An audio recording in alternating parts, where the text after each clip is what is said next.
현대 사회에서 남자들은 전례 없는 혼란을 겪고 있습니다. 소셜미디어는 성공한 남성들의 화려한 모습만 보여주죠. 멋진 차, 큰 집, 아름다운 여자친구까지 갖춘 완벽해 보이는 삶이죠. 하지만 진정한 남자다움이란 무엇일까요? 성경이 제시하는 참된 남성성의 모습은 세상의 기준과 어떻게 다를까요? 오늘 우리는 한 청년의 이야기를 통해 진짜 하나님의 사람이 되는 길을 살펴보겠습니다.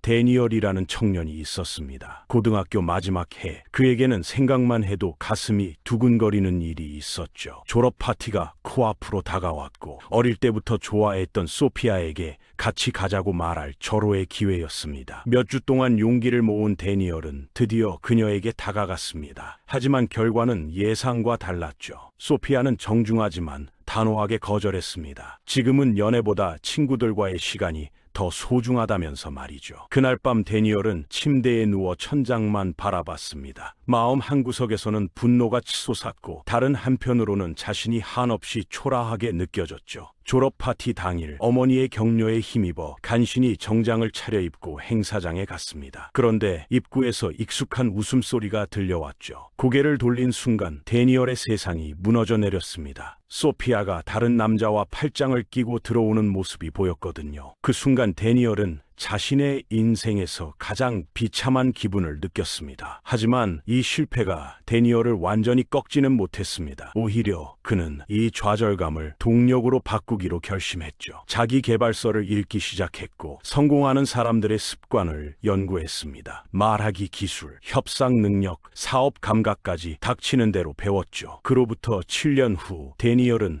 누가 봐도 성공한 남자가 되어 있었습니다. 연봉은 억대를 넘어섰고 고급차를 몰고 다녔으며 주변에는 늘 매력적인 여성들이 있었죠. 사람들은 데니얼을 부러워했고 그처럼 되고 싶어 했습니다. 겉보기에는 완벽한 삶이었습니다. 하지만 과연 이것이 진정한 남자다움의 모습일까요? 오늘날 세상에서 말하는 성공한 남성의 기준이 정말 옳은 걸까요? 성경은 이에 대해 전혀 다른 답을 제시합니다. 진정한 성경적 남성성에 도달하는 과정을 높은 산을 오르는 여정에 비유해 보겠습니다. 정상에 도달하기 위해서는 반드시 거쳐야 할 4개의 베이스 캠프가 있죠. 각 단계마다 고유한 도전이 있고 앞선 단계를 확실히 통과해야만 다음으로 넘어갈 수 있습니다. 그리고 마지막 정상에서야 비로소 하나님이 원하시는 참된 남자의 모습을 발견하게 되죠. 많은 분들이 자신은 이미 영적으로 성숙했다고 생각하실 겁니다. 하지만 실제로는 아직 젖먹이 단계에 머물러 있는 경우가 많죠. 하나님의 사람이 되는 첫 번째 관문은 바로 겸손함입니다. 만약 자신을 낮추고 싶지 않다면 차라리 이 여정을 시작하지 않는 게 나을 거예요. 왜냐하면 스스로의 힘만으로는 절대 이 산을 오를 수 없거든요. 성경에는 분명히 기록되어 있습니다. 하나님은 교만한 사람을 대적하시고 겸손한 사람에게는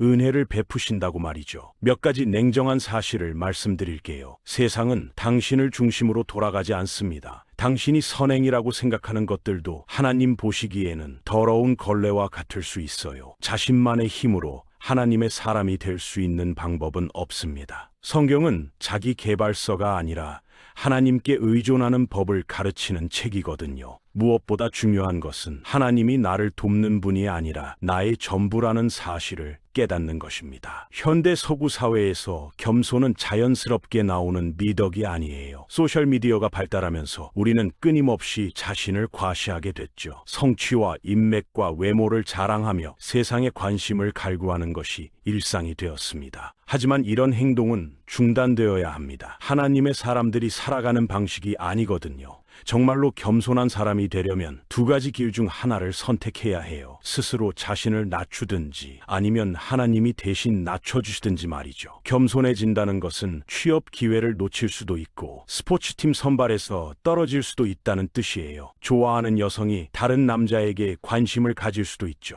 하지만 당신의 비전이 명확하다면 그런 것들은 별로 중요하지 않을 거예요. 겸손하게 살면 세상적인 경쟁에서는 밀릴지 모르지만 영적인 전쟁에서는 승리하게 되거든요. 성경은 이렇게 경고합니다. 네가 마음속으로 내 능력과 내 손의 힘으로 이 재물을 얻었다고 말하지 않도록 조심하라. 너는 네 하나님 여호와를 기억하라. 하나님께 낮춤을 받은 성경 인물들을 살펴보면 흥미로운 패턴을 발견할 수 있어요. 모세는 이집트의 부와 권력에서 광야의 목자로 추락했습니다. 말 그대로 부에서 가난으로의 전락이었죠. 하지만 그가 낮아진 후에 하나님이 그를 부르셨습니다. 느부갓네살 왕도 마찬가지예요. 그가 너무 교만해져서 이 큰 바벨론은 내가 내 강한 권세로 왕도를 삼고 내 영광의 위엄을 나타낸 것이 아니냐라고 말했을 때 하나님은 그를 7년 동안 미치게 하셨습니다. 겸손이 성경적 남성성의 첫 번째 단계인 이유를 아시겠나요? 이 단계를 제대로 통과하지 못하면 더 이상 올라갈 수 없기 때문이에요. 예수님을 당신의 구주이자 주님으로 영접하세요. 하나님의 사람이 되기 전에 이미 완벽한 삶을 사신 하나님의 아들을 따르는 것이죠. 이제 다음 단계로 넘어가 보겠습니다. 바로 영적인 힘이죠. 데니얼도 헬스장에서 운동하는 것을 좋아해요. 그의 신체적 능력을 보면 꽤 인상적이죠. 하지만 현대 기독교에서는 이 부분이 너무 잘못 이해되고 있어요. 성경은 우리가 전쟁터, 즉 영적 전쟁의 한복판에 있다고 말합니다. 전쟁에서 살아남으려면 준비해야 할 핵심 전략이 두 가지 있어요. 어떻게 공격할 것인가와 어떻게 방어할 것인가 말이죠. 힘은 성경적 남성성의 공격적 측면입니다. 고린도전서 16장을 언급하지 않고서는 성경적 남성성을 논할 수 없어요. 깨어있고 믿음에 굳게 서서 남자답게 강하게 하라고 기록되어 있거든요. 그렇다면 바울이 하나님의 완전한 사람은 큰 근육과 멋진 복근을 가져야 한다고 말하는 걸까요? 절대 그렇지 않아요. 우리의 전쟁은 영적인 것이고 전쟁하지 않으면 패배하게 되어 있죠. 기독교인의 삶은 경주와 싸움과 전쟁으로 묘사됩니다. 그런데 왜 기독교가 이렇게 편안한 종교가 되어버렸을까요? 영적 전쟁에서는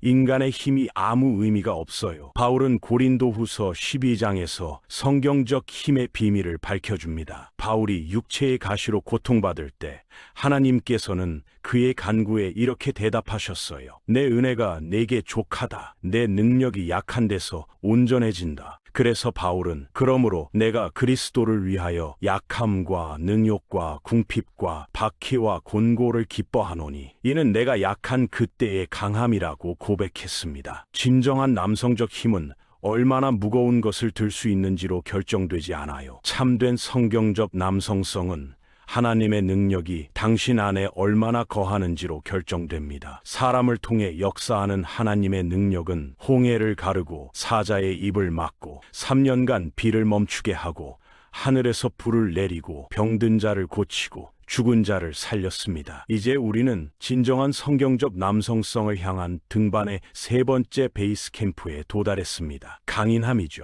영적 전쟁에서 힘이 공격적 측면이라면 강인함은 방어적 측면이에요. 이것은 남성 발달에 절대적으로 중요합니다. 어려운 시기는 강한 남자를 만들고 강한 남자는 좋은 시대를 만들고 좋은 시대는 약한 남자를 만들고 약한 남자는 어려운 시기를 만든다는 말이 있어요. 오늘날 서구의 평화와 번영이라는 좋은 시대가 약한 남자들을 만들어냈습니다. 하나님의 사람으로서 우리는 약하고 안일한 사람이 되어서는 안 됩니다. 가장 중요한 것은 자제력입니다. 자제력이란 더 큰 목적을 위해 내면의 육신적 욕망을 억제하는 능력이죠. 이것은 성령의 열매 중 하나입니다. 두 번째는 훈련입니다. 훈련은 특정한 경건한 실천에 대한 의도적인 헌신이에요. 하나님의 말씀과 기도를 통해 정기적으로 하나님과 시간을 보내지 않고서는 하나님이 당신에게 원하시는 깊은 관계를 가질 수 없어요. 바울은 기독교인의 삶을 한 사람만이 상을 받는 경주로 보았어요. 그는 자신이 상을 받을 것처럼 살았고 그러기 위해서는 엄격한 훈련이 필요하다는 것을 알았죠. 하나님은 남자들이 훈련받고 전쟁에 헌신하기를 원하세요. 세 번째는 저항입니다. 저항이란 악마의 유혹에 맞서는 능력이에요. 성경에는 우리가 마귀를 대적하면 마귀가 우리를 피하여 달아날 것이라는 약속이 있어요. 저항하는 과정은 훈련과 자제력을 기르면서 점점 쉬워집니다. 네 번째는 지혜로운 도망입니다. 우리의 육신으로는 도저히 이길 수 없는 싸움들이 있다는 것을 인정해야 해요. 바울은 우리에게 음행을 피하라고 명령합니다. 젊은 남자라면 누구나 그 죄를 이기는 것이 얼마나 불가능한지 알 거예요. 축하합니다. 이제 우리는 참되고 순수한 성경적 남성성의 정상에 도달했습니다. 남성 여러분, 이것은 당신이 들어본 가장 도전적인 구절 중 하나일 거예요. 남편들아, 아내를 사랑하기를 그리스도께서 교회를 사랑하사 교회를 위하여 자신을 주심같이 하라. 성경적 남성성의 절정은 자기 희생입니다. 그리스도께서 우리를 위해 십자가에서 보여주신 사랑의 절정처럼 우리가 다른 이들에게 보여주는 사랑의 절정은 희생적 사랑으로 나타나야 해요.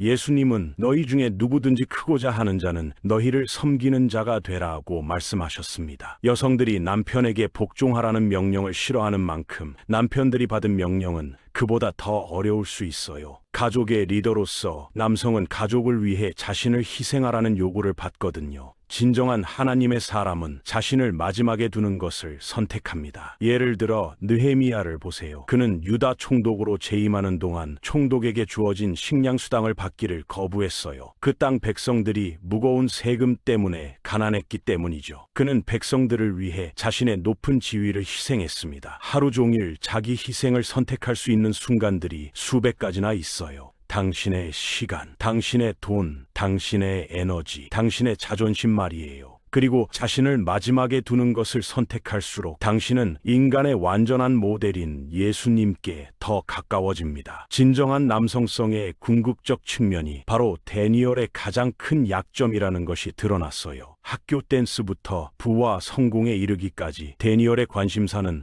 항상 자기 자신에게 집중되어 있었거든요. 하지만 데니엘이 절대 희생하고 싶지 않아 하는 것이 하나 있었어요. 바로 자기 자신이었습니다. 진정한 성경적 남성성의 비밀은 가능한 한 참된 성경적 인간에 가까워지는 것이에요. 겸손하게 우리가 받아야 할 죽음을 대신 받으시려고 육신을 입고 죽으신 하나님이신 그분 말이에요. 그분은 바리새인들과 맞설 때 강했고 마귀를 물리칠 때도 강인했습니다. 하지만 궁극적으로는 자신이 사랑하는 이들을 위해 자신을 희생하셨습니다. 여러분은 이 부름을 받아들여 예수님처럼 하나님의 사람이 되고 싶나요? 아니면 계속 평범한 삶을 살아갈 건가요? 선택은 여러분의 몫입니다.